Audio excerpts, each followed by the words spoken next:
Good evening from New York. This is Monday, October 18th, 15 days until the 2010 midterm elections. For the town hall of Alaska's Republican Senate nominee Joe Miller, the Facebook invitation might have offered a clue. Quote, hear Joe Miller speak for himself. Don't let the media skew your views. In our fifth story, candidate Miller's private security detail handcuffed and detained a journalist after that journalist's repeated attempt to get answers about a subject which, just coincidentally, of course, Mr. Miller has deemed off limits. The incident happening at the Central Middle School in Anchorage after Sunday's 45-minute town hall. Mr. Miller had already gotten some sharp questions from the crowd, and he exited the school gym quickly, according to the Anchorage Daily News. The editor of the Alaska Dispatch, Tony Hopfinger, pictured there in the handcuffs, says he approached Miller to ask some questions. Quoting Hopfinger, I asked him some hard questions. We need to get some answers. He's being sued by 2 newspapers and an online newspaper now over his employment at the North Star Borough. He hasn't denied the accusation, so I started out. That's where this all came from.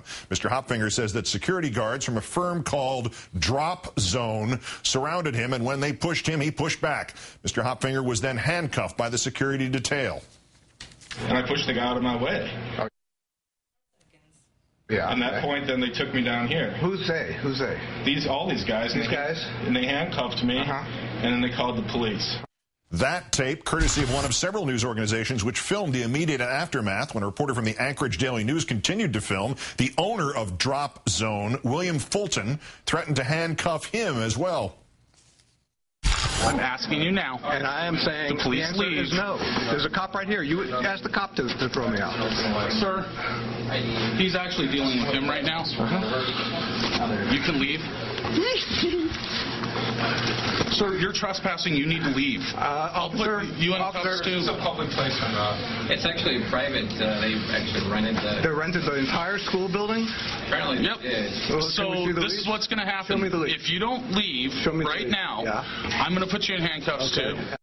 Merely renting a space does not necessarily make it a private event, and the event had ended. But setting that aside for the moment, it is notable that the actual Anchorage police chose not to eject any of the several reporters who had remained. The police officer pictured here uncuffed Mr. Hopfinger and did not arrest him. The Anchorage police spent about an hour taking statements from several witnesses and forwarded the information to the district attorney's office, which will decide whether to prosecute Mr. Hopfinger for trespassing. Meantime, the Miller campaign in a statement described the journalist as, quote, the irrational blogger whose anger overcame him. It is also important to note, the statement added, that the security personnel did not know that the individual they detained was a blogger reporting on the campaign. But Mr. Fulton of Drop Zone has said, quote, after I told him he was trespassing, he said he was a reporter.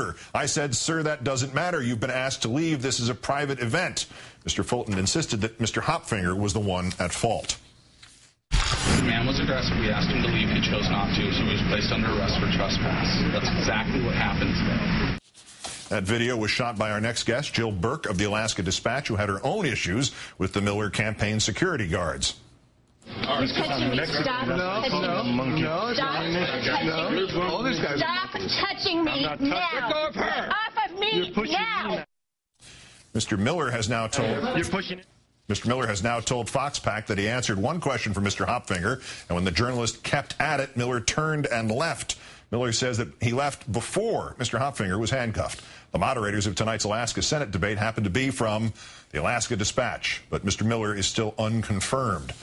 Now let's bring in, as promised, a staff writer from the AlaskaDispatch.com, Jill Burke. Jill, thanks for your time tonight. Thanks for having me. Tell us what else you know about this incident that we need to know about.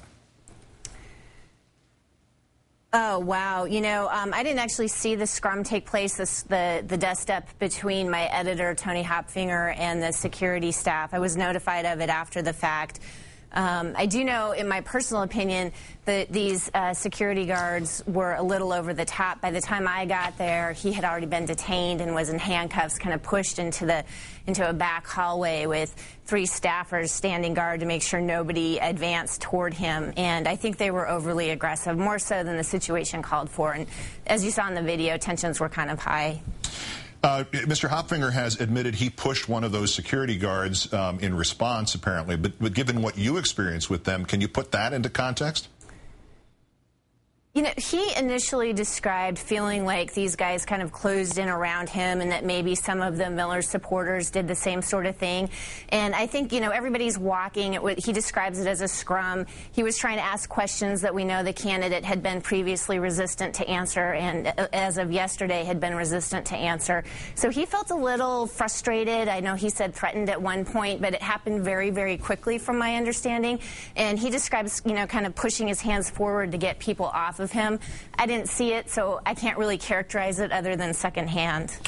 All right, now we've sort of buried the lead, to borrow a phrase familiar to both of us. Tell us a little bit about this subject that Mr. Hopfinger was trying to ask Mr. Miller about, and why this has been an issue, and why the Miller campaign refused to address it. One of Mr. Miller's past jobs, and keep in mind he's a very accomplished man, a West Point graduate, as well as serving as a U.S. magistrate judge, among other positions, was to act as a part-time attorney for the Fairbanks North Slope Borough. He held that position for about 7 years. And through taking a look at some of the records from his history that have been disclosed related to that employment, it became clear that there was some type of issue in March of 2008. Looked like maybe there had been an investigation and some type of reprimand. Those records were closed, so we didn't know the details of it.